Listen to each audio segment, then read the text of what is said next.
주님께서 여러분과 함께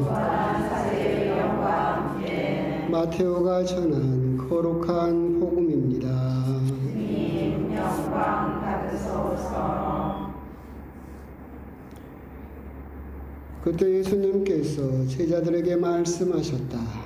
너희는 자신을 위하여 보물을 땅에 쌓아두지 마라. 땅에서는 좀과 녹이 망가뜨리고 도둑들이 뚫고 들어와 훔쳐간다.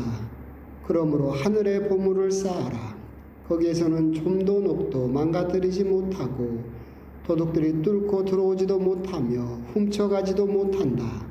사실 너의 보물이 있는 곳에 너의 마음도 있다.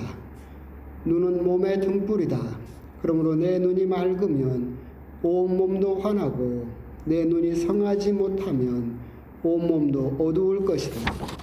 그러니 내 안에 있는 빛이 어둠이면 그 어둠이 얼마나 짙겠느냐. 주님의 말씀입니다.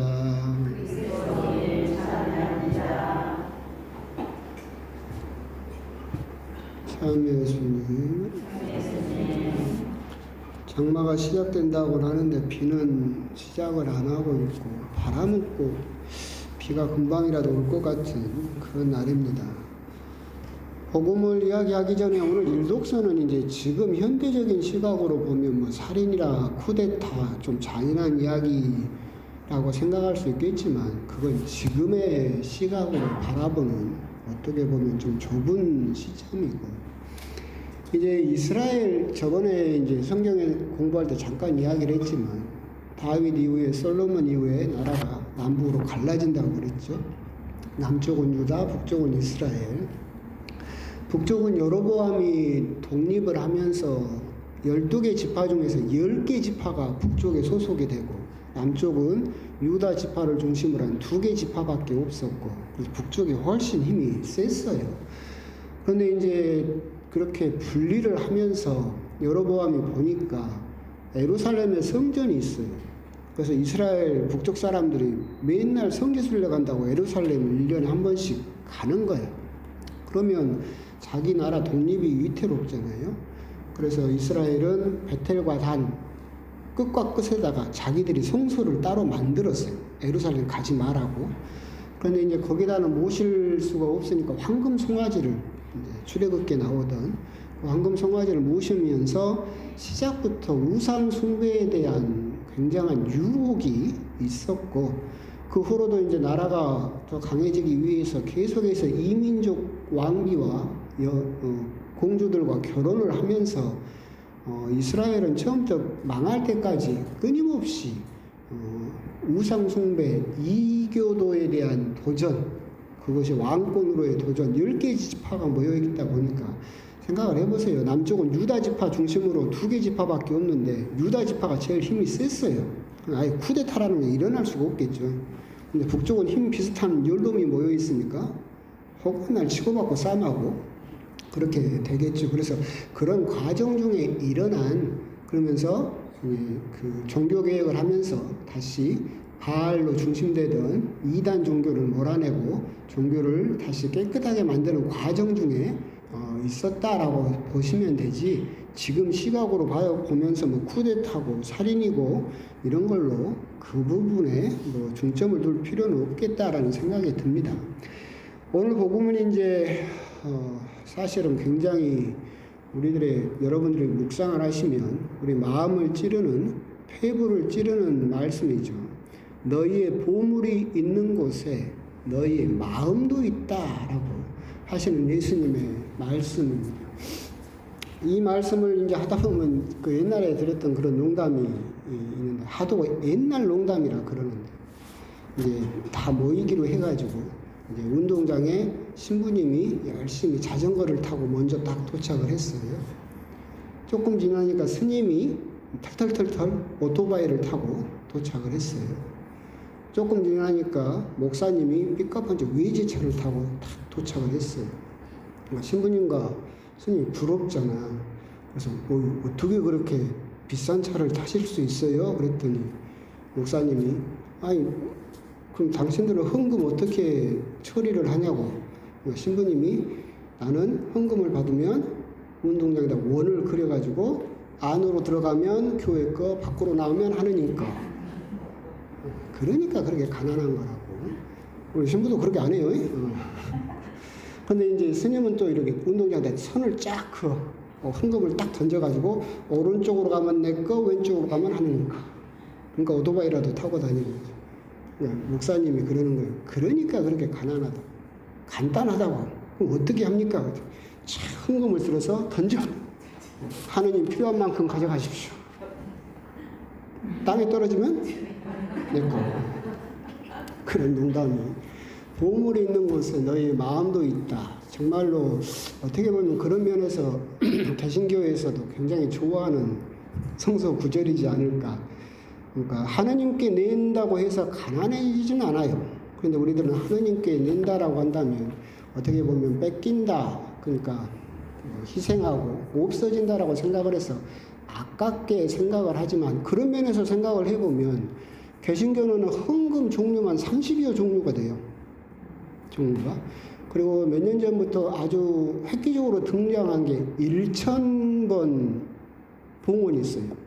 그러니까 내가 어떤 것이 들어졌으면 좋겠다라고 한다면 그 주제로 1000번 봉헌을 해야 돼요. 그러면 그게 들어진다. 그렇게 개신교 신자들은 하느님에게 많은 보물을, 재물을 바치고 있다. 그리고 또 주일날 일도 안 하죠. 문 닫고 교회 간다고 안식일을 주일을 하고. 그러면 개신교 신자가 가난해야 되겠네? 안 그래요? 거기는 헌금 종류만 30여 종류고 1000번씩 헌금해야 되고 주일이면 문 닫고 그러면 개신교 신자들은 다 쫄딱 망해가지고 가난해야 되겠네? 실제로 그래요? 그러지도 않잖아요.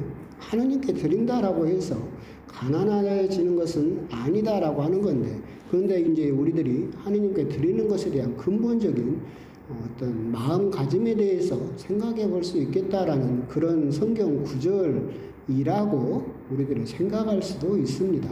물론 우리 역시도 그런 부분은 좀 반성을 할 필요가 있겠죠. 우리들은 너무나 하느님께 쓰다 남은 거 드리는 경우가 많이 있죠. 봉헌도 그렇고 옛날에 큰 본당 있을 때 어린이 미사하면 왜 100원짜리 소리밖에 안 들려? 그럼 내가 물어보잖아. 엄마가 진짜 100원 줬어? 아니. 엄마는 분명히 1000원을 줬어. 근데 성당 오는 길에 슈퍼마켓 들어가서 아이스크림 하나 사 먹고 그 앞에 오락기계에서 펑펑펑펑 오락하고 나머지가 얼마 남았어요? 100원. 양심은 있어서 헌금을 해야 될 게 100원 남겨서 전부 어린이 미사 때 딸랑딸랑 100원 만드는 거예요. 내가 애들한테 그랬어요. 하느님이 거지냐? 그렇게 내려면 내지 마라. 하느님이 거지야? 왜 니들이 쓰고 남은 걸 여기다가 던지냐? 하느님은 너희들이 그런 헌금 바라지 않는다. 그렇게 했는데 독하지라. 유학하기 전에 그랬어요. 그런데 이제 그런 면에서 우리가 생각할 수 있겠지만 오늘 복음을 곰곰이 보고 있으면 내가 얼마나 헌금을 잘하고 있느냐, 하느님께 얼마나 내가 많은 것을 내어드리고 있느냐, 그것이 아니라 뒷부분과 연결을 하게 되면 방점은 같은 이야기이긴 하지만 어디에 있느냐면 너희의 보물이 있는 곳에 너의 마음도 있다.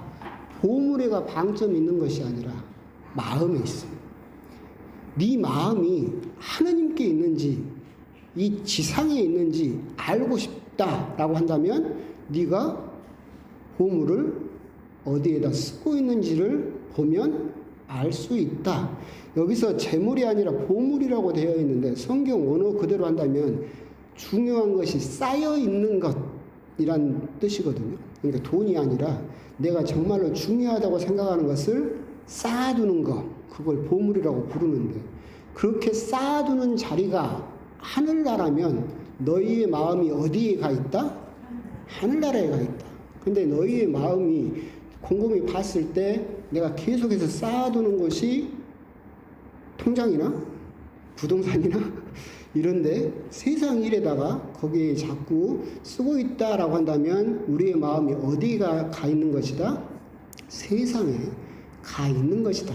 너희 마음이 어디에 가 있는지 알고 싶다라고 한다면 너의 보물이 어디에 쌓여 있는지를 보게 되면 너희들이 과연 하늘나라의 마음이 있는지 아니면 세상의 마음이 있는지 그것을 알 수 있게 된다.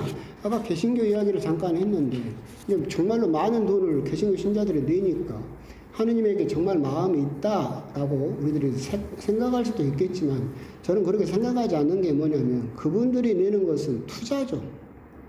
다시 돌려받을 거예요. 1,000번 하느님께 내는 목적은 하느님의 일에 이걸 쓰십시오라고 내는 거예요. 내가 1,000번을 내면 내가 바라는 것이 몇 배로 다시 나에게 되돌려지기를 바라는 거죠. 그것은 그러면 하느님에게 드린 거예요? 아니죠. 투자한 거지. 그렇기 때문에 그것도 곰곰이 보고 있으면 마음이 어디에 가 있는 거예요? 이 지상에 있는 거죠. 그렇기 때문에 우리들이 정말로 오늘 알렐루야 때도 그랬잖아요. 행복하여라 마음이 가난한 사람들 하늘나라가 그들의 것이다라는 진도 8단에 있는 것처럼 마음이 가난하다라고 하는 것도 똑같은 거죠. 세상 일에 여기도 마음이 가 있고 저기도 마음이 가 있고 갖고 싶은 거라든 하고 싶은 거 천지로 분산되어 있는 것이 아니라 마음이 오직 하느님에게 가 있는 하늘나라에 가 있는 사람들 그 사람들은 이미 하늘나라가 너희들의 것이다 라고 하는 거 그런 부분에 대해서 오늘 복음은 하느님에게 돈을 얼마나 냈냐 헌금을 얼마나 하고 있냐 11조나 이런 문제가 아니라 정말로 너희들이 하늘나라를 마음에 두고 있다 라고 한다면 너희들이 정말로 귀한 것을 어디에 쌓아두고 있느냐라고 하는 거 그것을 우리들은 돌아보아야 된다라고 하는 거죠. 여러분들의 가장 소중한 것은 뭐예요? 여러분들의 가장 소중한 거 돈? 생명. 여러분들의 가장 소중한 건 뭐예요? 생명이지. 그렇죠? 예수님도 말씀하셨잖아요. 아무리 너희들이 돈이 많고 해도 생명을 잃어버린다면 다 잃어버린 것이죠. 결국 우리들에게 가장 중요한 건 생명이죠. 근데 아까 말한 것처럼 이 생명, 가장 소중한 생명을 쌓아두는 방법이 뭐예요? 시간. 그렇죠. 내 시간. 그러니까 옛날에 말씀드렸던 것처럼 시간은 그저 흘러서 사라지는 것이 아니라 내 시간은 누군가에게 가서 쌓이는 거예요. 내 시간은 내가 누군가에게 내어주면 내 시간이 그 사람에게 기억이 돼서 쌓이고 내가 무언가를 하면 그 사람에게 감사하는 마음으로 쌓이고 계속해서 쌓아두는 거죠. 시간도 그렇고 생명도 그렇고 결국 나에게 가장 소중한 것을 하늘나라에 쌓는 방법이 무엇이냐 하느님에게 열심히 전재산 팔아서 갖다 내라 그게 아니라 여러분들의 가장 소중한 생명 시간을 내가 정말로 다른 사람들을 위해서 쌓아두고 있느냐 그 사람 마음에 그리고 그 사람에게 내 시간을 내어줌으로써 시간이 흘러서 사라지는 것이 아니라 내 생명이 그 사람에게 차근차근 쌓여지고 있느냐 그런 부분은 우리가 참 한번 돌아볼 필요가 있겠다. 그런 면에서 우리 가톨릭도 좀 약하죠. 여러분들은 여러분 만나는 건 언제만 만나요? 미사 때만 만나지. 그죠? 그리고 길거리에서 만나면 인사 정도만 하고.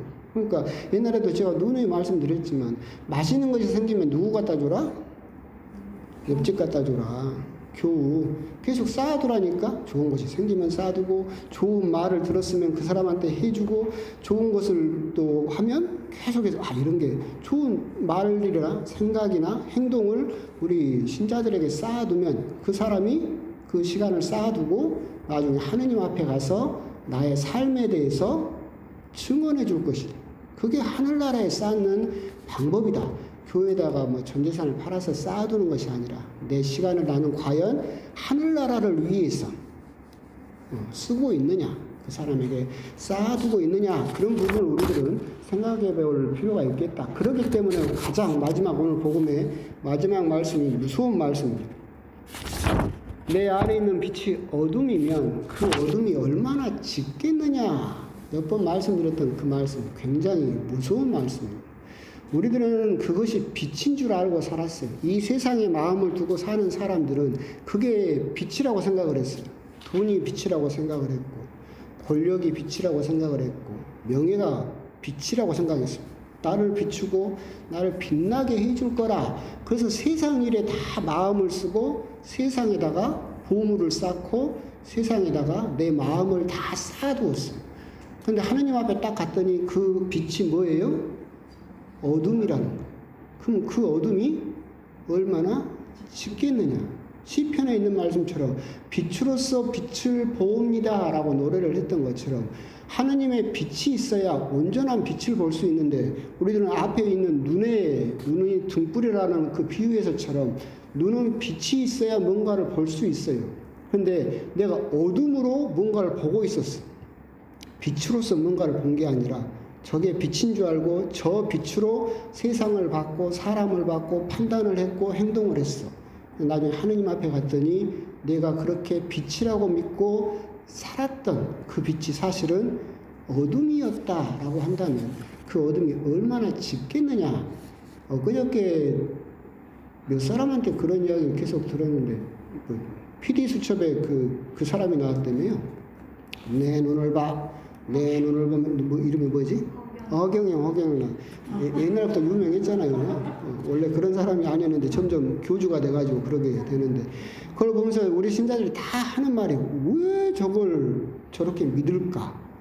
왜 저렇게 온 재산을 팔아가면서 저렇게 따를까? 그 사람들은 허경영이가 뭐예요? 빛이야. 그 사람들은 허경영이 빛이라고 믿고 있는 거예요. 근데 나중에 하나님 앞에 갔더니 그 빛이 뭐예요? 어둠이에요. 그러면 너의 삶 자체가 얼마나 의미가 없겠느냐.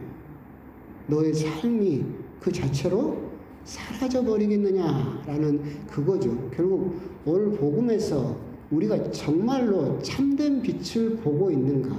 내가 빛이라고 믿고 있는 것. 저것만 있으면 내가 뭐든지 다 볼 수 있고 뭐든지 다 해낼 수 있을 거라고 생각했던 그 빛이 정말로 참된 빛이 맞느냐. 이것을 우리는 항상 되돌아볼 수 있어야 된다. 난 저걸 정말 빛이라고 생각했던 거.